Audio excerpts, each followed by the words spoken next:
hello everyone पुनर आपनालोকক मोर আকৌ এটা মিনি ব্লগলৈ স্বাগতম জনাইছো আজি आपनालोকক মাছ দেখাম আমাৰ ঘৰৰ ওচৰতে এখন হাবি আছে মানে তাতে প্ৰতিবাৰে দেউতাই এনেকে ভেটা দিয়ে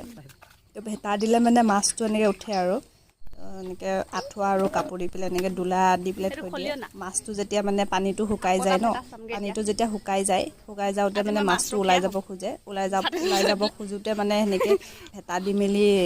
মাছটো ধৰিবলৈ এনেকে দুলা দি পেলাই থৈ দিয়ে আৰু তো দুলাটো তেতিয়া তাহাঁতি মানে জাপ মাৰে গৰৈ মাছ ভাল মাছ তেনেকুৱা মাছ আজি জাপ মাৰিছিলে সেইটোকে বোলে আপোনালোককো দেখাওঁ আপোনালোকে এনেকে ভেটা দি পেলাই মাছ ধৰে নে নধৰে জনাবচোন আজি দিনটো কিমান লাগে দেখাই থাকিম মাছ কিমান পইচা দিনত আকৌবাৰ চাব গৈছো মানে মাছ আৰু কিমান উঠিছে এফালে দেউতাই কৈছে ভিডিঅ' কৰি নাথাকিবি আজি গোটেই দিনটো এনেকে মাছৰ লগত এনেকে লাগি থাকোতে গুচি গ'ল মানে ভালো লাগে তো এনেকে মাছ লাগি থাকিলে এটা দুটা লাষ্টত অকমান আপোনালোকক দেখাই দিছো কিমান হ'ল আজিলৈ আহিছো বাই